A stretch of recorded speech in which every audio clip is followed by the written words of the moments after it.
Hello, Twin Lake Elementary friends. Guess where I'm at? I am in the dunes on the shore of Lake Michigan. And I'm going to read a story for you this afternoon called The Legend of the Sleeping Bear. And I'm going to first read to you about what a legend is. By the way, this story was written by Kathy Jo Wargin.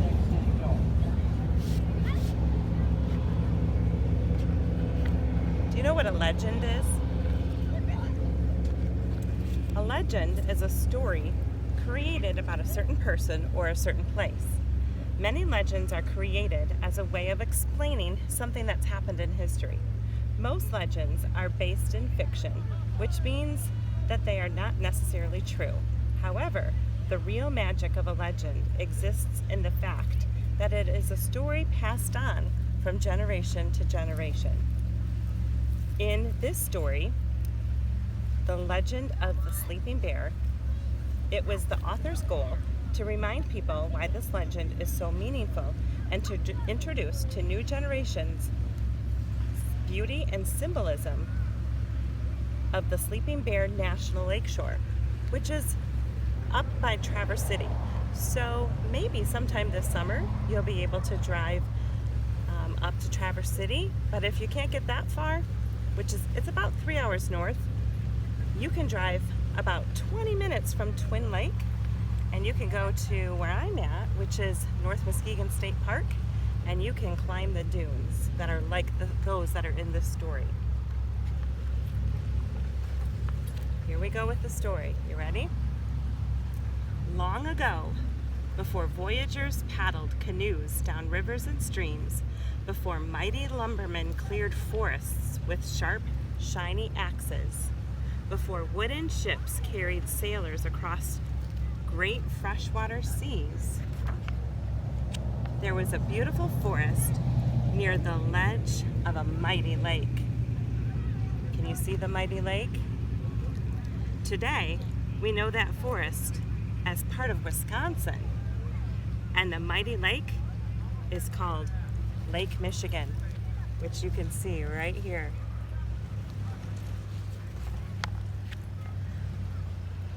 But this was a time before many places had names or people. It was a time before farmers and Native Americans planted cherry and apple trees in long, neat rows. It was a time before pioneers planted colorful gardens of pumpkins, potatoes, and corn. So it was a time before many people roamed around these areas. In this forest, near the edge of the lake, lived a mother bear. Her fur was blacker than the darkest night, and her eyes were large and round. Mother Bear had 2 cubs, and they were very soft and playful. The three of them lived together in a small, cozy den nestled among bluebells and buttercups. Every morning, as the wood thrush softly sang pip, pip, pip, and chickadees called chickadee-dee-dee from the trees, Mother Bear and her cubs would lumber through the forest to the banks of the birch-lined stream. Deer would gently bend their slender necks to sip the cool water, and raccoons would quickly wash their faces. Mother Bear and her cubs would step carefully into the stream as the fresh, clear water trickled by Mother Bear, she would teach her cubs how to snatch plump, colorful trout for breakfast. So Mother Bear was teaching her cubs how to fish. Afterward, they would sit lazily on the banks, nibbling blueberries and hazelnuts. Every afternoon, Mother Bear would lead her cubs through the forest to the edge of the mighty lake. This lake was so big, they could not see the other side, and the water seemed to disappear in the sky. Why don't you show them, Mr. Olson? Mr. Olson is videotaping this for us. The bears would frolic along the sandy shore happily, splashing in the shallows and chasing herring gulls. They tugged at each other's tails and took long, cool baths.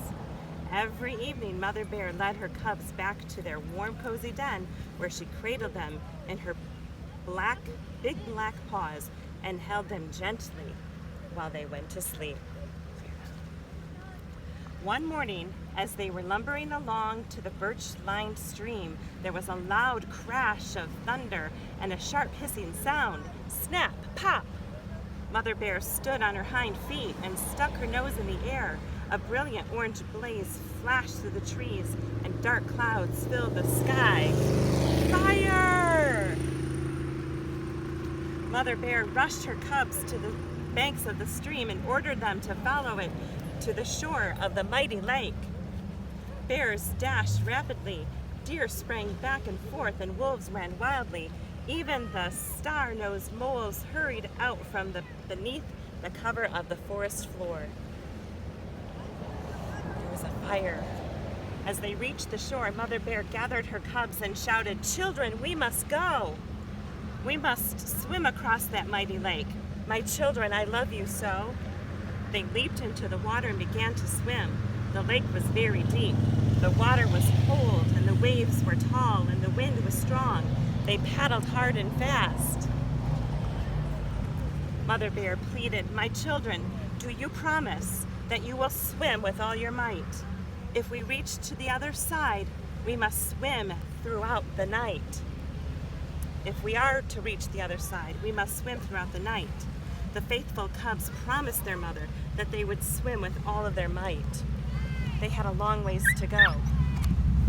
They swam and they swam, growing weary and tired. They swam as the afternoon sun grew large and warm.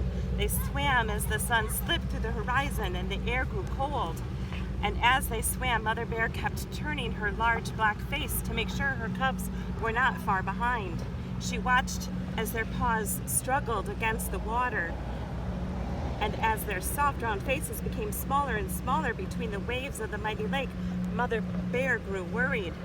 Soon nighttime fell upon them. The sky grew dark and the stars began to shine.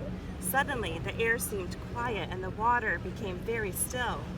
In the distance, Mother Bear heard the trill of screech owls and the howling of timber wolves. Mother Bear kept looking back as she swam throughout the night. Through her eyes, she noticed the morning sun was beginning to rise and cast its bright rays upon the deep blue water. She looked back once more, but could not see her cubs. Mother Bear collapsed on the banks of the shore. Her wet, heavy paws sank into the deep sand. There were rolling hills and huge mounds of sand all over her, and the land seemed very strange.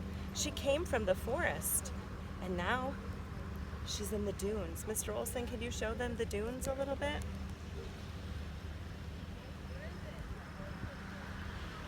The dunes are big, huge mounds of sand.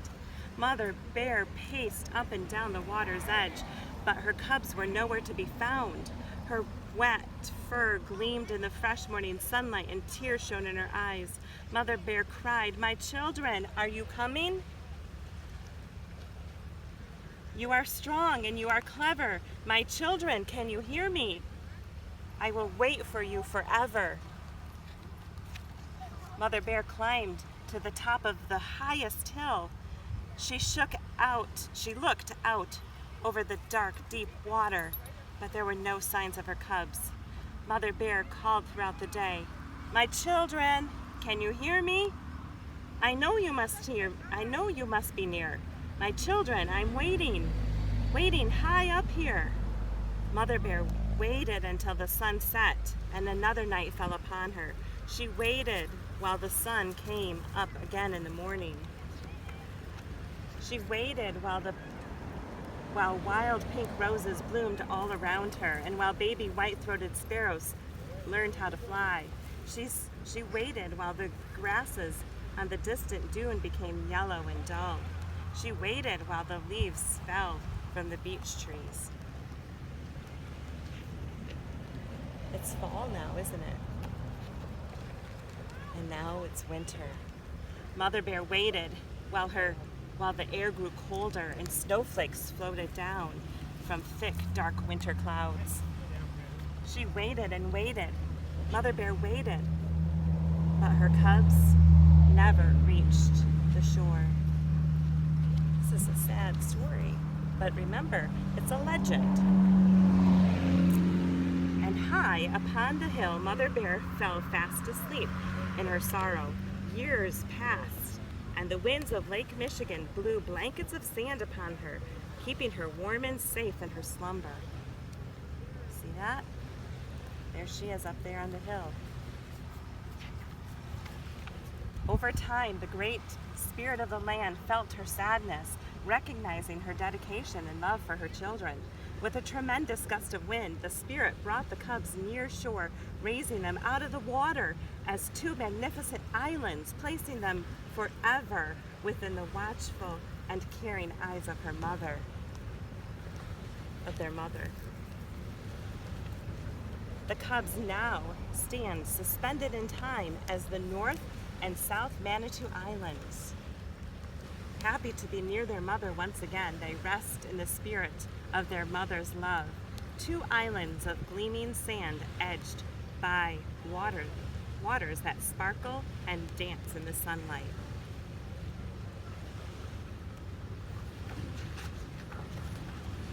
Now Mother Bear can finally rest with great happiness knowing her cubs are near. And today, when the world is quiet and the sun begins to set, you can still hear her voice echoing in the wind that blows across Lake Michigan. My children, as the years may pass and time slips through our hands, my love will linger near the shore and in the blowing sands. I'll send you kisses in the wind to let you know I'm here, sleeping near the water's edge. I am always near. My children, you can rest assured that we are now together, and I am watching over you and loving you forever. And there's Mother Bear and her cubs. So, friends from Twin Lake Elementary, if you have some time this summer, I hope you can come on out to Lake Michigan and walk through the dunes and think about that legend that you just heard. Once again, it's the legend of the sleeping bear. All right, have a great summer.